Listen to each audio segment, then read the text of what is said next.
tout le monde sait que la population mondiale est en train d'augmenter et les prévisions disent qu'en 2050, nous devons dépasser la barre des 9 milliards.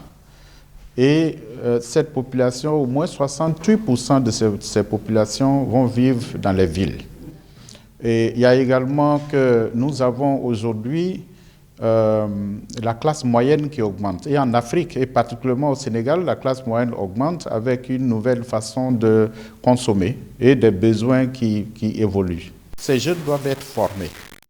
Et ces jeunes doivent être également encadrés, non seulement formés à des méthodes de production technique, à des innovations techniques, mais il faut qu'ils soient formés pour être des entrepreneurs.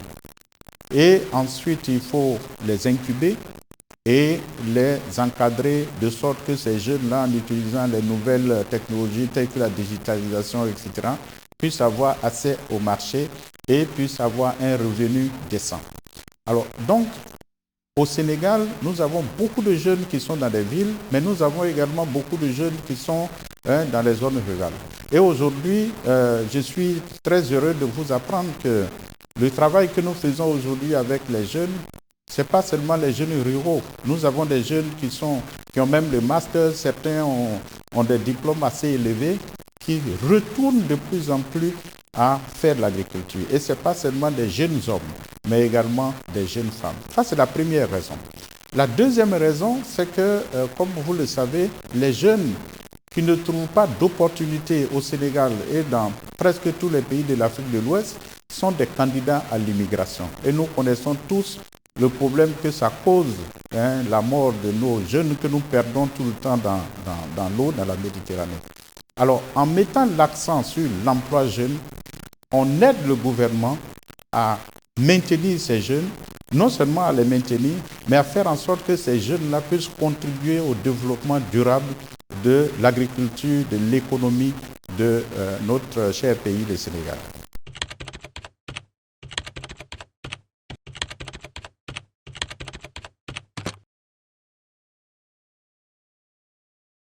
En termes de résultats, il faut dire que la FAO a développé d'abord des outils. Et l'un de nos outils phares aujourd'hui, c'est ce qu'on appelle le modèle MIJA, qui est le modèle d'intégration des jeunes agripreneurs. Alors, et c'est ce modèle que j'ai décrit un peu tantôt. Vous savez, il y a beaucoup de modèles, tout le monde parle d'emploi jeune. Mais dans l'agriculture, l'emploi jeune n'est pas aussi évident. Alors, donc, le modèle, comme j'ai dit, permet d'abord de former les jeunes à l'agriculture. Et donc, il y a des modèles aujourd'hui qui forment et qu'après la formation, ces jeunes-là sont livrés à eux-mêmes. Le modèle ne s'arrête pas à la formation technique. Le modèle également va couvrir la formation entrepreneuriale, va également, disons, encadrer ces jeunes jusqu'à ce que ces jeunes deviennent des entrepreneurs agricoles, qu'ils vendent leurs produits au marché dans toutes les villes et les régions du Sénégal. Alors donc ce modèle, avec l'appui du gouvernement sénégalais aujourd'hui du 3FPT, ce modèle est en train d'être mis à l'échelle à travers tout le Sénégal.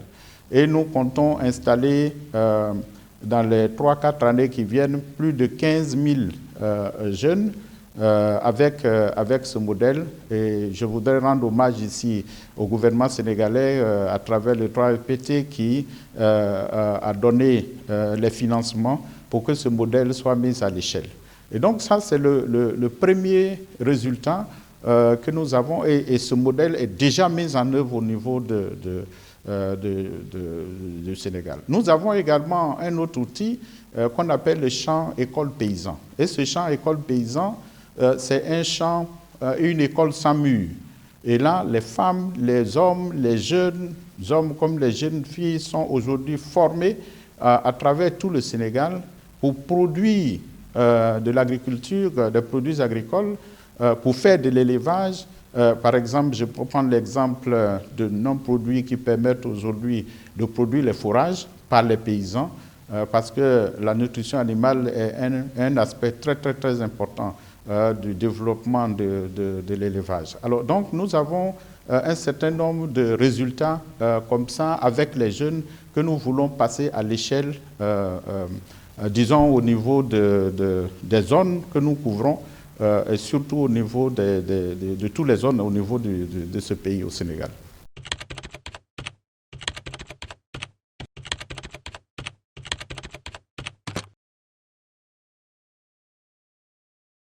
Le modèle a deux aspects. Le premier aspect, c'est ce que j'ai décrit tout à l'heure, c'est-à-dire le jeune est formé. Le jeune peut maintenant avoir une ferme, que ce soit pour faire la pisciculture, que ce soit pour faire l'agriculture, que ce soit pour faire l'élevage. Et dans l'élevage, on a toutes sortes d'élevages, etc. Mais ces jeunes sont incubés. Donc, c'est comme des stagiaires qui sont formés au niveau des fermes-écoles. Et donc, après leur formation, ces jeunes doivent s'installer à leur propre compte. Et là, il y a deux aspects. Ce n'est pas seulement l'aspect financier, mais il y a l'aspect de l'accès au foncier. Alors, et donc, nous travaillons aujourd'hui avec les collectivités territoriales, les maires, les responsables de régions, etc., qui ont également des financements et qui veulent donner l'opportunité à leur jeunesse d'avoir un emploi décent. Il y a également le gouvernement du Sénégal qui est en train de développer des programmes de financement de ces jeunes et avec le gouvernement, nous travaillons aujourd'hui pour que ces jeunes puissent avoir des financements qui leur permettent de s'installer, puisque ce qu'ils ont appris, et ça c'est un apport très très très important de la FAO, apprendre techniquement, apprendre également à être des entrepreneurs. Et quand ils sont installés, il faudrait que les finances puissent suivre, et ils ont raison, pour qu'ils puissent se prendre en charge et vivre de leur travail. Alors, je peux vous assurer que le gouvernement est attaché dans les discussions que nous avons avec le ministre de l'économie, du plan et de la coopération. Le gouvernement est en train de mettre les instruments en place pour que très très rapidement ces jeunes-là soient pris en compte, soit directement par des fonds du gouvernement, mais également par le secteur privé. Okay, il faut que, et nous, à ce niveau, nous sommes en train de discuter avec certains bailleurs pour voir dans quelle mesure, par exemple, ces bailleurs puissent renforcer les microfinances, les programmes de microfinance au Sénégal pour permettre à ces jeunes-là d'avoir accès à des financements en plus de ce que le gouvernement fait.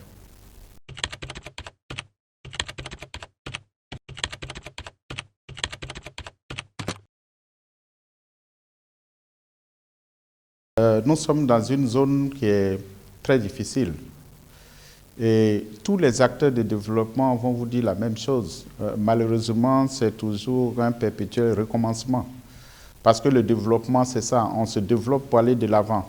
On ne se développe pas pour reculer, repartir, reculer, repartir. Et c'est une zone, comme vous le savez, qui est enclin au changement climatique d'abord. Vous savez, même ici, aujourd'hui, au Sénégal, tout le monde dit que cette année, il fait beaucoup plus chaud que d'habitude. Okay? Et ça, c'est un effet immédiat du changement climatique. Il y a également les problèmes qui sont des problèmes, je peux dire même endémiques. C'est une zone où la productivité agricole a toujours été faible. Et donc, malgré la recherche et tout ça, d'abord, dans beaucoup de nos pays, la recherche n'est pas beaucoup soutenue financièrement, en termes de financement. Ensuite, la vulgarisation n'est pas beaucoup organisée, soutenue financièrement. Et donc, même s'il y a des techniques, des technologies, etc., c'est difficile que les paysans bénéficient de ça pour pouvoir augmenter leur production et leur productivité. Alors, donc, il y a ce problème qui est un problème endémique à presque tous les pays de l'Afrique de l'Ouest.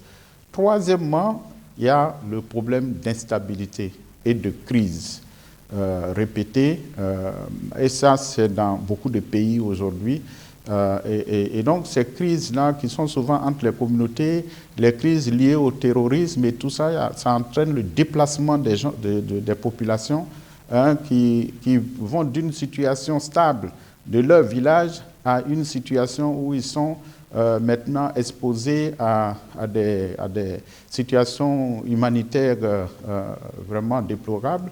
Alors tout ceci fait que l'insécurité alimentaire en Afrique de l'Ouest ne fait qu'augmenter.